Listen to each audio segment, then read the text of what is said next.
2 taon ding itinago ng jukebox icon na si April Boy Regino ang isang lihim sa kanyang buhay. Naging tanyag sa kanyang mahabang buhok na sinakluban ng cap sa tuwing magtatanghal. Inamin ni April Boy ang pagkakaroon niya ng prostate cancer nang makabalik galing Amerika.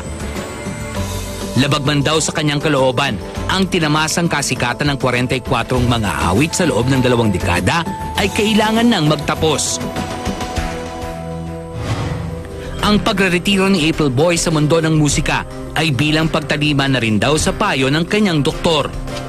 Maging ang kanyang mahabang buhok ay kailangan niyang ipaputol dahil nakakaagaw daw ito ng nutrients na kailangan ng isang cancer patient. Samantala, sa kabila ng kanyang kondisyon, nagtanghal pa si April Boy para sa mga nasalantang biktima ng Bagyong Yolanda sa Tacloban City, Kamakailan. Ngayong hapon sa Star Talk, April Boy Regino, live! Talaga naman, Heart, puro buhay ang pinag-uusapan dito sa Star Talk. Joy Cancio. Tapos ito naman, patuloy na nakikipaglaban para mabuhay. April Boy Regino, magandang hapon. Magandang hapon po. Okay. Sa lahat po ng nakikinig sa... Ay, nanonood pala. Oo. Sa Star Talk. Yeah. We will try to do this as clinically as possible, no? Kasi ang pinag-uusapan natin ay prostate cancer, no?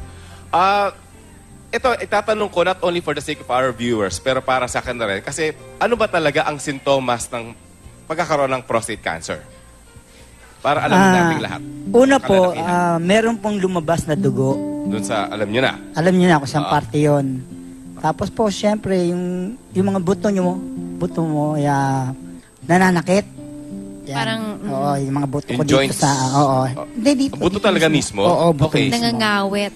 Oo, kaya dinala na ako ng misis ko sa ospital para patingnan saan po ako. kayo na-diagnose noon? Sa US. Sa US. Oo, doon ako na Sa US nangyari? Sa US nangyari. 2009.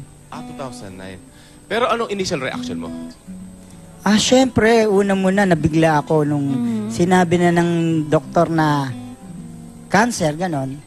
Prostate cancer, ganon. Kumuha po kayo ng second opinion? Oo, 2. Bali, una, lalaki yung doktor na tumingin sa akin. Tapos sinabi nga na, yun nga, prostate cancer. Tapos, siyempre, ayoko maniwala dahil cancer eh. Ang hirap, siyempre, parang torture sa iyo yun eh.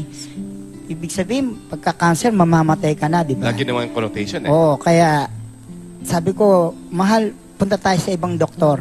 Pangalawa, babae na yung tumingin. Ayun na, talagang sinabi na gano'n talaga. Kaya din siguro po na medyo sinikreto nyo muna. Or not really sinikreto, yung inayos nyo na muna po siguro yun. Kaya hindi nyo po sinabi. Is that the reason why? Oo, siyempre, ba't ko sasabihin? Siyempre, ayoko naman kaawaan ako ng tao. Na siyempre, pagka sinabing may sakit ka, may cancer ka, siyempre, ang unang reaction ka, kawawa ka naman, di ba? Gusto ko yung matapang pa rin ako na yung makita Na nila lumaban. nakangiti. April Boy Regino Oo, talaga. lumalaban. At ngayon po, naging open ka sa aming lahat, nakipag-guest ka dito sa Star Talk para maging open at pag-usapan. Kasi kanina nga po, may sinasabi din po kayo which might serve as an inspiration sa mga cancer patients. May sinasabi po kayo kanina. Oo nga po. Kaya nga po pala ako nag-guest po dito sa inyo at salamat naman sa Star Talk dahil binigyan niyo akong pagkakataon na magpaliwanag. Okay. Sa ngayon po, ako po ay cancer-free na. Cancer-free. Cancer-free. Oh, that's a good news. Salamat. Oh, talaga. Yes. Salamat po sa Diyos at binigyan niya po ako ng panibagong buhay. Anong ginawa para maging cancer-free ka? Siyempre una, dasal muna. Aha. Nagdasal kami pamilya dahil nung una, makita ko yung mga anak ko, nag-iiyakan na yung misis ko. Saka ako, hindi na ako bumabangon. Talagang ayokong bumangon, ayaw na akong kumain dahil alam ko may cancer na ako. Pero sabi ng asawa ko, mahal, bumangon ka. Lumaban ka. Magdasal tayo sa Diyos. At tutulungan niya tayo. Magdasal tayo, pagaling ka niya. Tapos sinundan ko rin po ng gamot na yung pong iniinom ko ngayon na pure barley. Barley, yes. Which is good Opo. for Ito po yung yung nagpagaling po sa akin dahil araw-araw na talaga kung minom ako nito marami juice po ito na Same, talagang... same din yung kay Maritoni Fernandez, yung barley. Yun yung inuulit Oh, yun, nila. And Parang ano, parang... Ang I'm- pangalan I'm niya, Sante overflowing Pure with- Barley, yung kay Pure- Marconi. yes. Hindi, parang I'm overflowing with happiness ngayon. Kasi parang ang sarap pakinggan na cancer-free, di Tsaka ba? very inspiring. Oo, kasi Saka talagang siyempre, wala namang pinapanalangin ng bawat tao pag may cancer ka. Gusto mo talaga gumaling, Oo. makapagpasaya pa ng tao. And, Diba? and this just proves that, of course, God hears our prayer. And you're here, aside sa mga nasulat na may cancer ka and you're retiring, which is so negative, you are actually cancer-free. And you were there, pumunta po kayo sa Tacloban to inspire other people pa. So ano po? Opo, yung mga tao po doon, dumating ako, tuwan-tuwa sila. Kasi parang hindi nila alam na darating ako doon. Parang sikreto po na kinumbida ako ng mga taga Tacloban, yung mga sundalo doon. At tapos nung makita ko ng tao, Tuwang-tuwa. Siyempre inisip nila dati, di ba may sakit ako, may cancer ako. Tapos nakita ko nila, Siyempre. malakas na uli si April Boy. Namimigay na naman ng sombrero. Yun na nga po sasabihin ko, madami sigurado silang sombrero Kaya doon. nga, ito So, po, yes. ang mensahe sa fans. At, oo nga pala,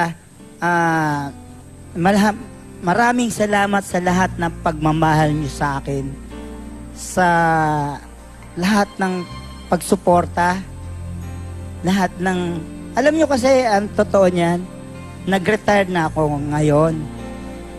Dahil sa, yun nga, dahil siyempre, hindi na ako yun talagang,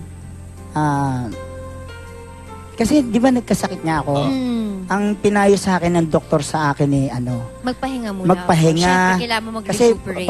ang nakapagpaano din sa akin yung pagod, Stress, yung puyat. trabaho. Yan sabi ng doktor, kailangan magpahinga ka. Tapos, ayan, yung pahinga mo na yan, Yes. isip Pala, mo, kailangan talagang pahinga. retired ka na. Pero, ang maganda niyan, meron namang papalit sa akin. Ang papalit sa akin yung anak kong lalaki, na si Kaya, JC may Regino. experience pa namin yung di ko kayang tanggapin na yan, na hindi ko makakalimutan. Kakantay ko ba ba? Pwede ba? Meron ba kayong di ko kayang tanggapin? Hindi na. Wala na. Acapella lang. As we go into a break, sige, di natin kakantahin. Okay. Meanwhile, we are very, very happy for you, April Yes. Boy Regino. Cancer-free. God bless. Thank you po. Up Okay. next, mga issue tungkol sa pagkakasino at paghihirap at pagpapakasal ng ex-wife ni Willie Revillame. Abangan namin po yan dito sa pagbabalik ng Star Talk. At salamat po sa Bero at sa Flores. At meanwhile, eto na, habang we are going to a break, kumakanta po si April Boy Regino ng Di Ko Kayang Tanggapin. Okay. Di ko kayang tanggapin na mawawala ka na sa akin. Napakasakit. Okay, nagbabalik po ang Star Talk. Thank you. April Boy Regino.